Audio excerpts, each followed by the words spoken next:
Magandang araw uli at ngayon guys ipapakita ko sa inyo yung mga ilang mga items na 3D print natin na i-deliver na natin. Ito yung mga item guys na mahirap siyang gawin sa mga machine shop o sa mga traditional manufacturing operation, pero madali siya gawin sa 3D printing. So ito guys, ito yung mga ginagawa nating items. So ito printed yan sa PETG, ito naman ay PLA lang yan, pero mga matitigas na material na yan, matitibay siya na plastic material. Ito ay pinagawa ng ating client na naghahabi ng airsoft. So mga accessories yan para sa airsoft nila. So guys, yung client natin dito talagang lagi yung nagpapagawa sa atin. Regular customer na natin yan. Noon pa lang, last year pa lang ata ay customer na natin siya. Tapos laging pinapagawa niya mga accessory para sa airsoft. So ganyan talaga siguro guys kapag pag hobby mo ay airsoft, talagang gagastos ka para sa iyong hobby. So yan, mga piyesa ng airsoft yan. Kung makita nyo, medyo hindi simple yung design niya, pero yan ay hindi na natin dinesign.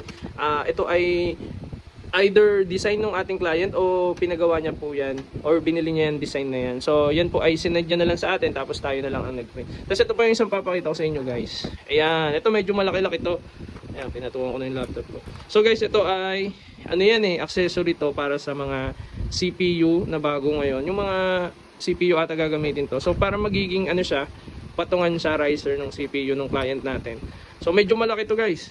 Ang laki niyan guys. Ayun, tingnan yung kamay ko, laki ng kamay ko, tapos ang laki niyang item na yan.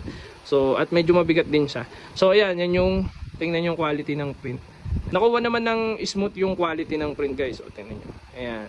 Yan ay accessory naman para sa CPU. So ipapadeliver natin yan. May kasama pa yan mga puttings. Puttings ibig sabihin na mga paanan.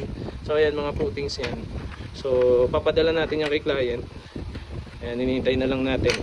Ibabalot na lang natin yan and then ipapaship sa kanya. So yun yung ating mga item na meron pa dito isa. Ito ongoing pa to hindi pa siya tapos. Marami siyang kasama.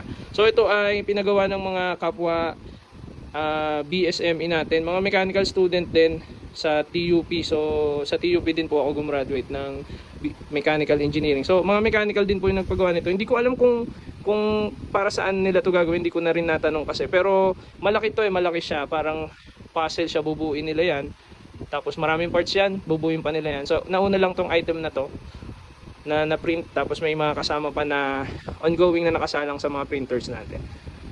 Ayan yung quality ng aming gawa. Ayan guys.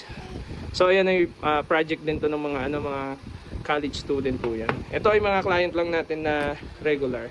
Ayan. So yan po yung mga ginagawa naming item guys, para magkaroon kayo ng idea. So yan po yung mga kaya sa sa 3D print. So ayun guys, disclaimer lang, sa ating 3D printer ay kaya lang po natin mag-print ng plastic material. So iba-iba naman na material lang meron tayo. Merong food grade, merong hard material, meron naman mga pang outdoor na plastic. So depende sa purpose. Usually tinatanong namin anong purpose ng item para makapag-suggest kami kung anong plastic yung pwede naming gamitin. So ayun, plastic lang po ang kaya namin i-print as of now. Pero merong mga 3D printer naman ng metal, pero mga malalaking machine kasi yon.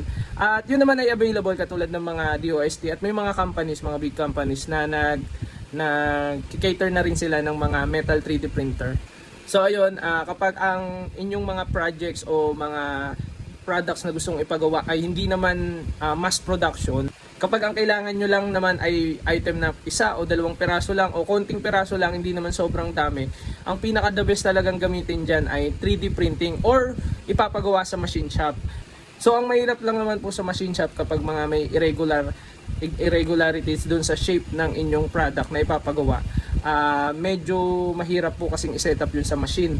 Pero sa 3D printing, napakadali po niyan at mas mura po sa 3D printing. So malalaman nyo yan, pwede naman po kayo magpa-costing sa mga machine shop at magpa-costing sa 3D printing shop.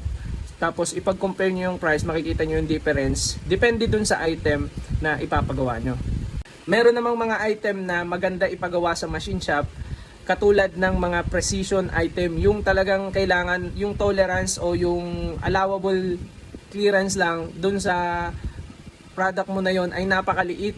So kapag ang tawag namin dun mga precision item, kapag precision items yung kailangan yung ipagawa, ang pagpagawaan nyo ay either machine shop na may CNC o yung machine shop na kahit conventional pero yung magaling sa mga precision tooling. So yun po, dun po magandang ipagawa yung mga ganong item. Pero kapag ang kailangan nyo lang naman talaga ay prototype na gagamitin nyo to test yung inyong design o to test yung inyong ginagawang project, ay pwede nang magsimula muna kayo sa 3D printing para at least kung mag-iterate man kayo o magbago kayo ng design nyo, ay medyo mura lang yung ginastos nyo for production ng prototype.